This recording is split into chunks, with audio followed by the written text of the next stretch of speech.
Greetings to all.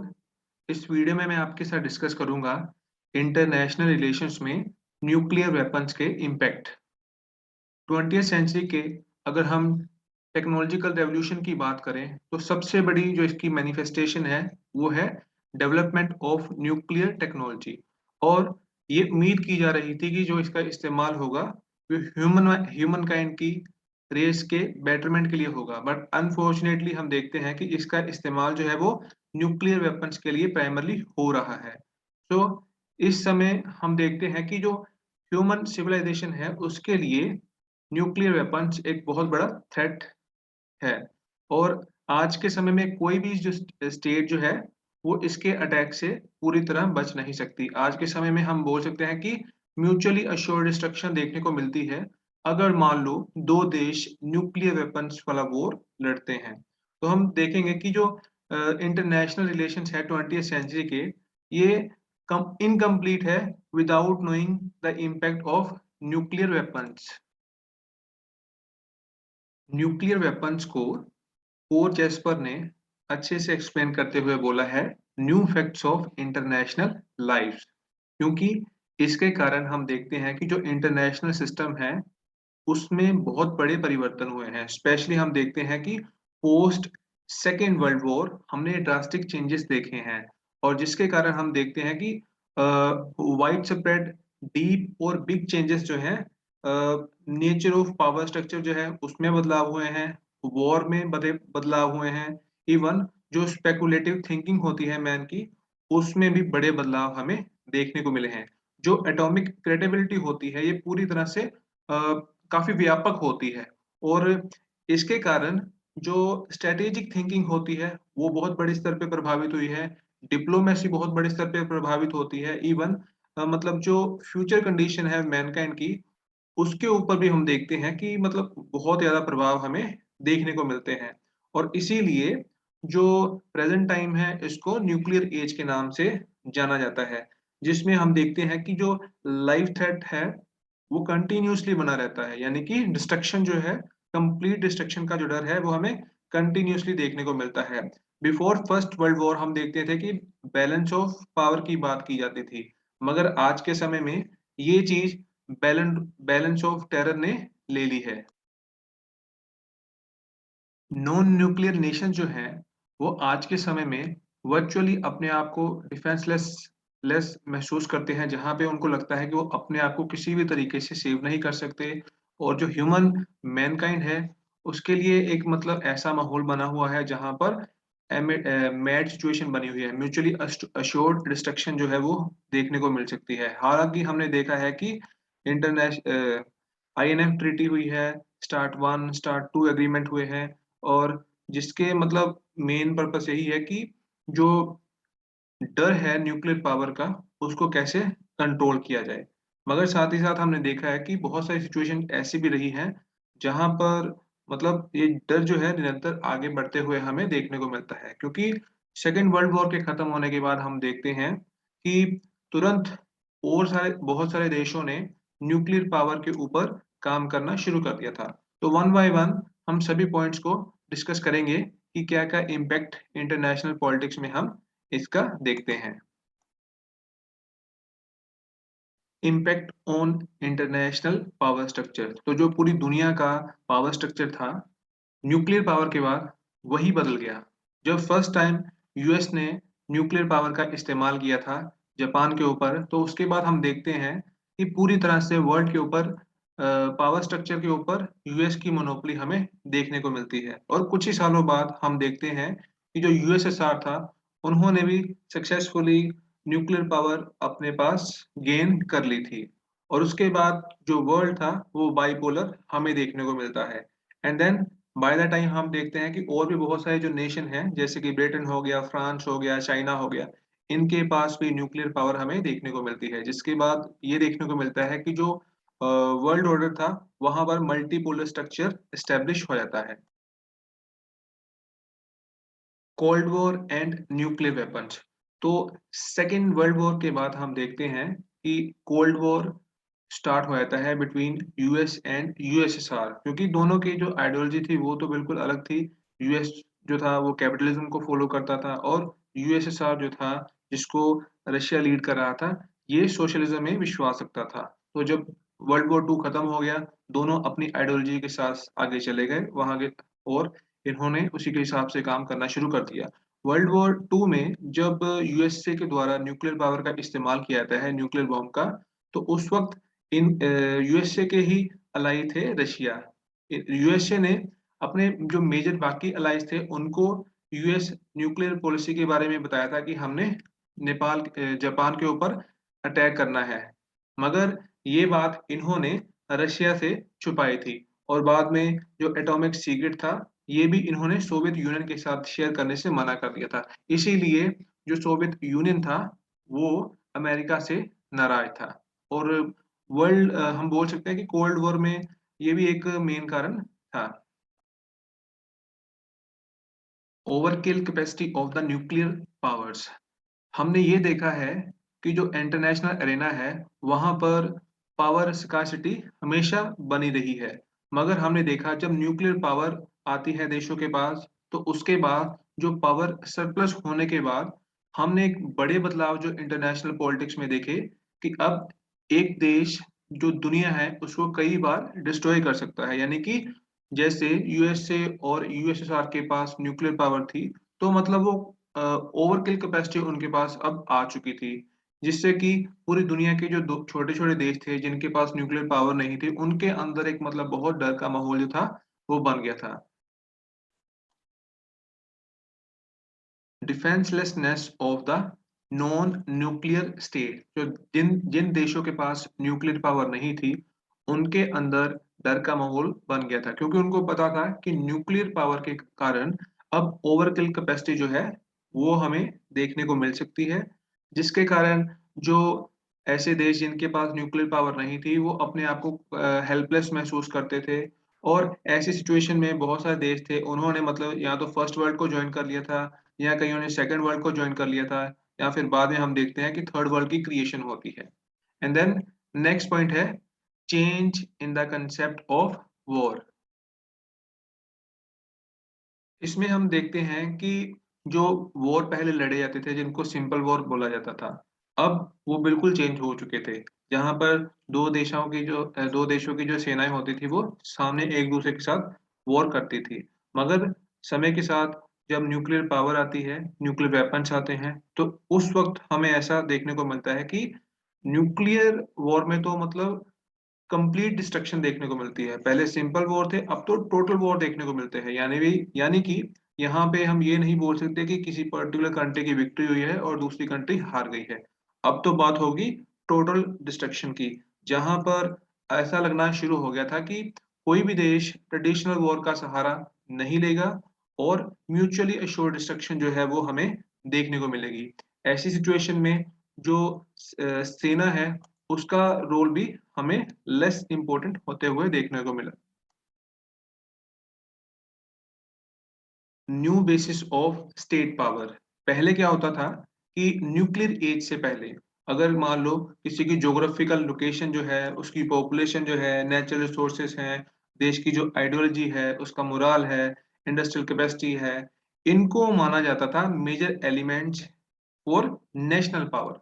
मगर जब से न्यूक्लियर एज स्टार्ट हुई है, तब से हम देखते हैं कि न्यूक्लियर टेक्नोलॉजी जिस देश के पास है, न्यूक्लियर एनर्जी देश के पास है, न्यूक्लियर वेपन जिस देश के पास है, इनको मेजर फैक्टर माना जाता है फॉर नेशनल पावर। तो इनके साथ अगर मान लो कोई छोटा देश भी है, तो वो भी अपनी एक पहचान जो है अंतरराष्ट्रीय क्षेत्र में बड़े स्तर पे बना के रख सकता है। Difficulty in the exercise of power, तो जब हम देखते थे कि सिंपल वॉर होते थे, डायरेक्टली वॉर होते थे, तो वहां पर जो एक्सरसाइज ऑफ पावर है वो कंटिन्यूअसली हमें अक्सर देखने को मिलता था, जहां पे दो देश या दो से ज्यादा देश कन्वेंशनल वॉर लड़ते थे और मिलिट्री पावर का रोल जो था वो हमें देखने को मिलता है। मगर जब से हमने देखा है न्यूक्लियर वॉर जब से हमने देखने शुरू हुए, यानी कि एक ही टाइम हमने देखा है कि न्यूक्लियर वेपन्स का इस्तेमाल जो है अमेरिका की तरफ से किया गया है, और उसके बाद टिल डेट किसी भी देश ने न्यूक्लियर अटैक किसी दूसरे देश के ऊपर नहीं किया, जिससे कि मतलब एक तरीके से ये देखने को मिलता है कि जो सोर्स ऑफ पावर जो है ये कहीं न कहीं मतलब लिमिट हो चुका है। कहा तो जाता है कि ओवरकिलिंग कैपेसिटी होती है न्यूक्लियर पावर की, मगर सभी देशों को पता है कि अगर इसका इस्तेमाल किया जाएगा, तो जवाब में हमारी भी डिस्ट्रक्शन तय है। तो ऐसे में हम देखते हैं कि काफ़ी बार ऐसे भी मौके आए, जब यूएसए ने मतलब वियतनाम के ऊपर कंट्रोल करने के लिए न्यूक्लियर वेपन्स का इस्तेमाल नहीं किया। ऐसे ही यूएसएसआर जो है, उसने भी अपने डिज़ायर्ड ऑब्जेक्टिव्स को फुलफिल करने के लिए अफ़गानिस्तान के ऊपर न्यूक्लियर अटैक नहीं किया। तो कहने का मतलब हर कोई देश चाहे न्यूक्लियर पावर उनके पास है, मगर बावजूद इसके भी वो इसका इस्तेमाल करने से डरता है क्योंकि उनको पता है कि इसके जो कॉन्सिक्वेंसेस होंगे, वो उनके लिए भी बुरे ही होंगे। नेक्स्ट पॉइंट है breakdown of balance of power. तो पहले हमें देखने को मिलता था कि इंटरनेशनल सिस्टम में बैलेंस ऑफ पावर एग्जिस्ट करता था। तो अगर हम बात करें लेट 19th और बिगिनिंग ऑफ 20th सेंचुरी की, तो इंटरनेशनल पॉलिटिक्स का मतलब होता था यूरोपियन कंट्रीज। तो वहां पर क्या होता था कि जो यूरोपियन कंट्रीज की मेजर पावर थी, वो उन्होंने बैलेंस ऑफ पावर जो है मेंटेन किया हुआ था। जहां पर हमें देखने को मिलता है कि 4-5 देश या 5-6 देश हम बोल सकते हैं कि उनके ही बीच जो पावर थी मेंटेन रहती थी, यानी कि बैलेंस उन्होंने इस तरीके से मेंटेन करके रखा हुआ था कि वो 5-7 देश है, उन्हीं के पास जो है पावर एक जैसी रहती थी, एक तरीके से वो बैलेंस ऑफ पावर उसको बोलते थे। और अगर इन केस एक देश की पावर इंक्रीज हो रही है बाय एनी वेज, तो बाकी देश जो थे कोई ना कोई रास्ता अपना के एक पर्टिकुलर कंट्री की जिसकी जो पावर है इंक्रीज हो रही है, उसको अगेन दोबारा बैलेंस कर लेते थे। तो इसको बोला जाता था बैलेंस ऑफ पावर। मगर जब न्यूक्लियर पावर का युग शुरू होता है, तो उसके बाद हम देखते हैं कि जो बैलेंस ऑफ पावर है, ये पूरी तरह से हिल चुका है और आज के समय में जो बैलेंस ऑफ पावर है, इसकी जगह ले ली है बैलेंस ऑफ टेरर ने। Balance of terror in international relations. तो जब से हमने न्यूक्लियर युग देखा है, तो तब से हमने देखा है कि development of highly destructive nuclear weapons जो है वो हमें देखने को मिलते हैं और जिसके कारण जो बैलेंस ऑफ टेरर है वो कंटिन्यूअसली बना रहता है इंटरनेशनल पॉलिटिक्स में, क्योंकि इसके कारण टोटल डिस्ट्रक्शन जो होती है वो कंफर्म्ड होती है। और इसीलिए बहुत सारे देश फिर क्या करते हैं कि ग्लोबल पीस को मेंटेन करने की कोशिश करते हैं। और क्योंकि उनको डर होता है कि अगर ऐसा ना किया गया तो फिर मैच सिचुएशन जो है वो सभी के लिए देखने को मिलेगी। मैच सिचुएशन में क्या है कि सभी की डिस्ट्रक्शन जो है वो तय है। ऐसे में सारे देश क्या करते हैं कि इसको अवॉइड करने की कोशिश करते हैं और अवॉइड करने का मतलब होता है कि वो वर्ल्ड पीस को प्रमोट करने की कोशिश करते हैं, ताकि जो टेरर का खतरा बना हुआ है न्यूक्लियर पावर के कारण, उसको कंट्रोल किया जा सके। Nuclear weapons have strengthened status quo in international relations. Status quo का मतलब होता है यथास्थिति, जैसी स्थिति है उसको वैसे ही रहने दो। तो न्यूक्लियर वेपन युग जब से आया है, तब से हमने देखा है कि स्टेटस क्वो का सहारा बहुत सारे देशों ने लिया है। अब हमें वॉर जो है वो बहुत कम देखने को मिलता है, अग्रेशन देशों का बहुत ही कम देखने को मिलता है। पहले क्या होता था कि division of border of the state जो है वो हमें देखने को मिलते थे कि मतलब ऐसे जो इश्यूज होते थे उनको by the use of force sort out करने की कोशिश अक्सर देखी जाती थी। मगर जब से हमने न्यूक्लियर दौर जो है वो देखा है, अगर हम बात करें जब से 2 सुपर पावर के पास न्यूक्लियर पावर आई है, तो तब से हमने देखा है कि कंटिन्यूअसली स्टेटस क्वो का ही सहारा देशों के द्वारा लिया जाता है। Nuclear weapons and diplomacy. तो पुराने टाइम में हमें क्या देखने को मिलता था कि जब भी 2 देश आपस में कोई इश्यूज के ऊपर बातचीत करते थे, तो उस वक़्त जो पावरफुल नेशंस होते थे या कई बार अक्सर देश जो थे वॉर का थ्रेट जो थे वो देते थे, फ़ोर्स दिखाने की कोशिश करते थे। मतलब नेगोशिएशन वगैरह देखने को मिलती थी। मगर समय के साथ-साथ जब से हमने देखा है न्यूक्लियर वेपन का युग, तो उसके बाद जो डिप्लोमेसी है उसमें भी बहुत सारे बदलाव जो है वो हमें देखने को मिले हैं।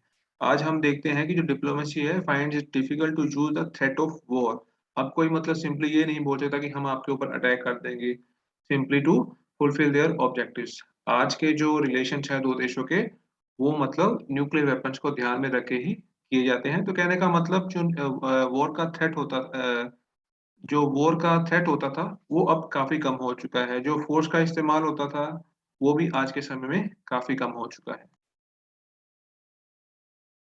अ new peace in international relations. तो आज के समय में न्यूक्लियर युग में हम देखते हैं कि जो इंटरनेशनल रिलेशंस है वहां पे पीस की डेफिनेशन है, पीस का कंसेप्ट जो है वो टोटली चेंज हो चुका है। क्योंकि पहले क्या होता था कि हम बात करते थे condition of mutual goodwill, friendship, cooperation की, मगर समय के साथ साथ अब इसके बदलाव जो है न्यूक्लियर पावर ने चेंज कर दिए हैं। उसका कारण क्या है?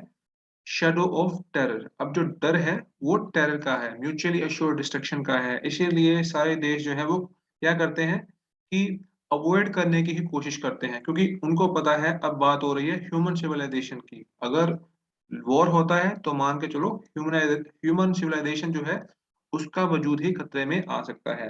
प्रोफेसर हाराकाबी तीन विशेषताएं बताते हैं इसके रिगार्डिंग कि it is rooted in mutual interest of Nations. दो देश अगर लड़ाई नहीं करते हैं तो यहाँ पर उनके म्यूचुअल इंटरेस्ट की बात है। It prevents war without resolving the conflicts. War भी नहीं होता और जो कन्फ्लिक्ट है वो भी रिजोल्व नहीं होते हुए हमें देखने को मिलते हैं। So it is peace of mutual tolerance. तो इस तरीके से हम देखते हैं कि एक नए तरीके की जो पीस है इंटरनेशनल प्लेटफॉर्म पे हमें एस्टेब्लिश होते हुए देखने को मिलती है। इम्पैक्ट ऑफ डिसआर्मामेंट, यानी कि हमने देखा कि इंटरनेशनल रिलेशंस में अब एक नया दौर शुरू हो गया। पहले तो मतलब न्यूक्लियर पावर बनाई गई, उसके बाद था डिसआर्मामेंट, यानी कि जो हथियार बनाए गए हैं अब उसको खत्म करना या कम करना धीरे धीरे एग्रीमेंट्स के जरिए।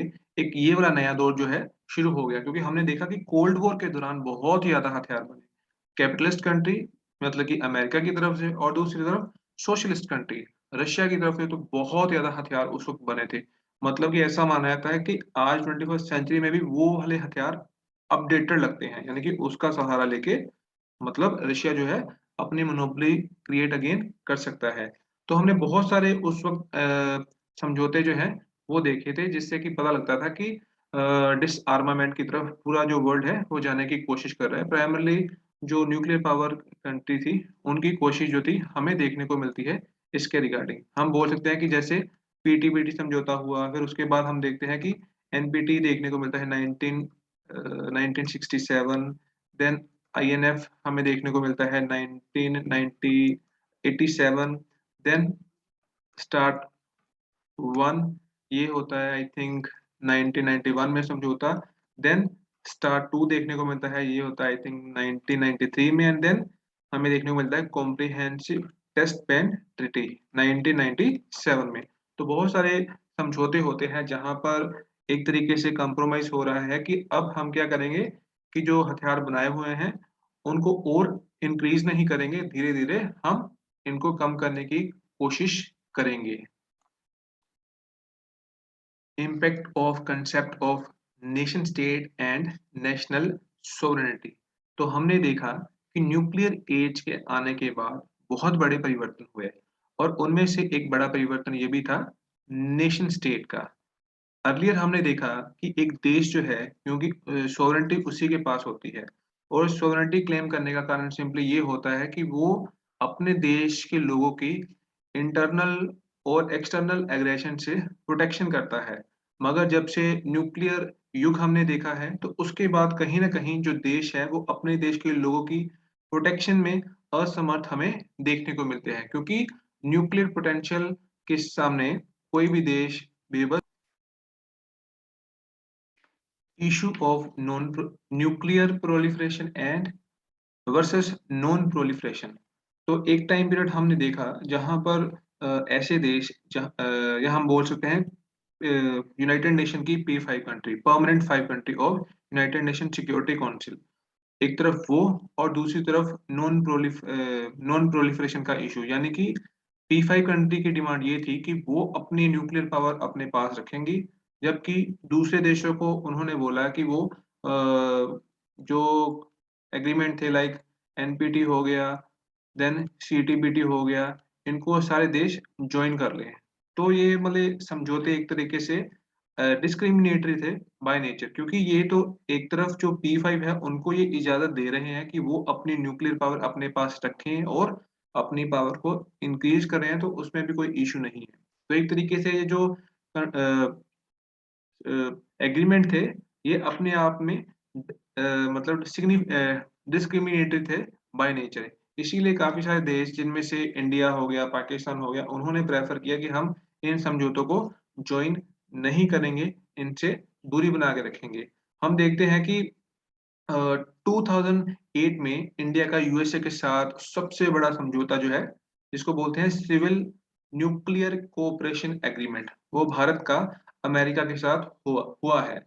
जिसके बाद हम देखते हैं कि भारत को मतलब एक nuclear trade, India to undertake nuclear trade with all 45 NSG countries. तो भारत अब जो न्यूक्लियर ट्रेड कर सकता है 45 जो 45 से भी ज्यादा कंट्री हैं न्यूक्लियर सप्लाई ग्रुप के साथ, और भारत को एक रिस्पॉन्सिबल न्यूक्लियर कंट्री के रूप में पहचान जो है वो मिल चुकी है।